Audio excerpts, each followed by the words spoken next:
오늘은 델타원 리뷰를 해보려고 카메라를 켰는데요. 근데 영상을 편집하다 보니까 단순한 델타원 리뷰는 아닌 것 같더라고요. 왜냐하면 이번 여행 자체가 저한테는 정말 특별했거든요. 제가 한국을 떠난 게 1997년이에요. 벌써 29년이 됐네요. 물론 그동안 한국을 안 간 건 아닙니다. 잠깐씩 들어간 적은 있었어요. 가족 행사 때문에 가기도 했고 중요한 일이 있어서 며칠 다녀온 적도 있었고요. 그런데 이번처럼 2주라는 시간을 온전히 한국에서 보내는 건 정말 처음이었습니다. 생각해보면 참 신기해요. 한국에서 태어났고 한국 사람인데 정작 한국에서 2주를 보내는 게 29년 만이라는 게 말이죠. 그래서 출발하기 전부터 기분이 좀 묘했습니다.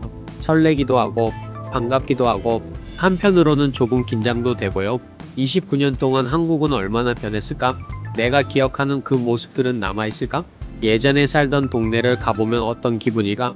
별 생각이 다 들더라고요. 저는 사실 비행기를 꽤 많이 타는 편입니다. 미국 국내 출장도 자주 다니고 일본 출장도 여러 번 다녀왔고요. 그래서 공항이라는 공간 자체는 그렇게 특별하지 않습니다. 체크인도 익숙하고 보안 검색도 익숙하고 탑승도 익숙하고요. 그런데 이번에는 정말 느낌이 달랐어요. 출장 갈 때랑은 완전히 다른 기분이었습니다. 그냥 한국으로 가는 거예요. 그것만으로도 괜히 기분이 좋더라고요. 특히 이번에는 가족들과 함께 가는 여행이었습니다. 아이들도 함께 가고 아내도 함께 가고 제가 기억하는 한국을 가족들과 함께 다시 만나러 가는 느낌이라요. 그리고 운 좋게도 생각보다 괜찮은 가격에 델타원을 예약할 수 있었습니다. 장거리 비행이다 보니까 가족들과 조금 더 편하게 가고 싶었거든요. 비행기에 탑승하고 자리에 앉는데 그 순간부터 조금씩 한국이 느껴지기 시작했습니다. 승무원분들이 한국말로 인사를 해주시더라고요. 안녕하세요. 정말 짧은 한마디인데 이상하게 반가웠습니다. 집에서도 한국말 쓰고 유튜브도 한국어로 만들고 한국 사람들도 많이 만나는데 한국행 비행기 안에서 듣는 한국어는 또 느낌이 다르더라고요. 아직 한국 땅을 밟은 것도 아닌데 벌써 한국이 가까워진 기분이었습니다. 그리고 메뉴를 보는데 뭔가 느낌이 왔습니다. 이번 노선은 먹는 것에 진심이구나. 사실 예전에 델타원으로 일본도 가봤거든요. 그때도 좋았어요. 근데 이번 한국 노선은 뭔가 달랐습니다. 한국 가는 사람들을 위해 신경을 많이 쓴 느낌이 들더라고요. 그리고 얼마 지나지 않아 첫 기내식이 나왔습니다. 메인은 로스트 비프였습니다. 근데 제 눈에는 고기보다 다른 게 먼저 들어왔어요. 김치, 된장국, 그리고 쌈장. 지금 생각하면 조금 웃길 수도 있습니다. 미국에서도 먹을 수 있는 음식인데 말이죠. 한인마트 가면 다 팔고 한식당 가면 얼마든지 먹을 수 있습니다. 근데 그날은 달랐어요. 정말 달랐습니다. 한국으로 가는 비행기 안에서 먹는 김치, 한국으로 가는 비행기 안에서 먹는 된장국, 그게 왜 그렇게 반갑던지 된장국 한 숟갈 먹는데 갑자기 여러 기억들이 떠오르더라고요.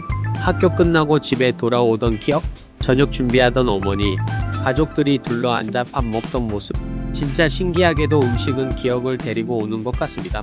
솔직히 조금 울컥했습니다. 맛있어서가 아니었어요. 그리웠던 시간이 생각나서였습니다. 그 순간 문득 이런 생각도 들더라고요. 식사를 마치고 나서는 디저트가 나왔습니다. 케이크도 있었고 아이스크림도 있었고 치즈 세트도 있었는데요. 저는 원래 아이스크림을 먹으려고 했습니다. 근데 촬영 준비를 하고 있으니까 승무원분께서 웃으시면서 케이크도 같이 드시라고 가져다 주시더라고요. 물론 남는 게 있었을 수도 있습니다. 근데 그런 작은 배려가 참 좋았습니다. 사람 기억에 남는 건 결국 이런 작은 친절인 것 같아요. 그리고 식사를 마친 뒤에는 어메니티도 한번 살펴봤습니다. 델타원에서는 미소니 어메니티를 제공해 주는데요. 칫솔이랑 치약, 안대, 이어플러그, 로션, 립밤 같은 기본적인 구성품들이 들어있습니다. 사실 어떤 분들은 이런 어메니티를 그냥 쓰고 버리시는데 저는 이런 파우치를 굉장히 좋아합니다. 지금도 예전에 받았던 어메니티 파우치를 집에서 계속 쓰고 있거든요. 어메니티를 정리하고 나니까 어느새 2시간이 훌쩍 지나 있었습니다. 영화 한 편 보고 조금 쉬고 잠깐 눈을 붙였는데 어디선가 익숙한 냄새가 나는 거예요. 딱 알겠더라고요. 라면이랑. 사실 제 버킷리스트 중 하나가 비행기에서 라면 먹기였습니다. 정말 별거 아닌 버킷리스트죠? 근데 이상하게 꼭 해보고 싶었습니다. 유튜브에서 볼 때마다 그렇게 맛있어 보이더라고요. 그래서 바로 승무원분께 말씀드렸습니다. 라면 하나 부탁드리려. 그리고 드디어 나온 신라면. 뚜껑을 열자마자 올라오는 향. 그 순간부터 이미 맛있었습니다. 국물을 한 모금 마셨는데 왜 사람들이 비행기 라면 이야기를 하는지 바로 알겠더라고요. 얼큰한 국물이 속을 쫙 풀어주는데 정말 좋았습니다. 장거리 비행의 피로도 같이 풀리는 느낌이었고요. 무엇보다 한국으로 가는 길에 먹는 신라면이라는 게 특별했습니다. 그래서 더 맛있게 느껴졌는지도 모르겠습니다. 아마 이번 비행에서 가장 기억에 남는 음식이 뭐냐고 물으면 저는 신라면이라고 말할 것 같아. 그리고 이제 다음 목표도 생겼습니다. 대한항공 프레스티지석에서 라면 먹기. 언젠가는 꼭 해보려고요. 중간에 제공된 스낵도 괜찮았습니다. 매콤한 바비큐 바오번이 나왔는데요. 속재료도 좋았지만 저는 번이 더 맛있었습니다. 쫀득쫀득한 식감에 고소한 맛이 계속 손이 가더라고요. 지금까지 먹었던 기내 간식 중에서는 손에 꼽을 정도였습니다. 그리고 델타원의 가장 큰 장점은 역시 편안함이었습니다. 180도로 눕는 침대 모드도 가능하고 라운지 모드로 바꿔서 앉아있을 수도 있고요. 완전히 평평하다고 느껴지진 않았지만 일반석과는 비교가 안 되더라고요. 특히 저는 매트리스가 정말 좋았습니다. 생각보다 푹신했고 몸을 편안하게 받쳐줬습니다. 그리고 중간에 공간을 차지하는 구조물이 크지 않다 보니까 전체적으로 더 넓게 느껴졌고요. 답답한 느낌도 덜했습니다. 좋은 좌석은 단순히 편한 게 아니라 도착했을 때의 컨디션 자체를 바꿔주는 것 같습니다. 그러다 보니 어느새 착륙 안내 방송이 나왔습니다. 창밖을 보는데 정말 묘하더라고요. 드디어 한국입니다.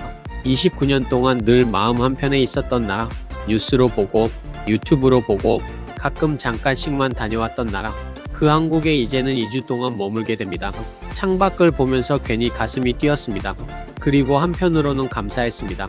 가족들과 함께 건강하게 이 여행을 할 수 있다는 게요. 한국에서의 시간은 정말 특별했습니다. 다음 영상에서는 2주 동안 한국에서 어떤 시간을 보냈는지, 29년 만에 다시 본 한국은 어떤 모습이었는지 이야기해 보겠습니다. 시청해주셔서 감사합니다. 그럼 다음 영상에서 뵙겠습니다.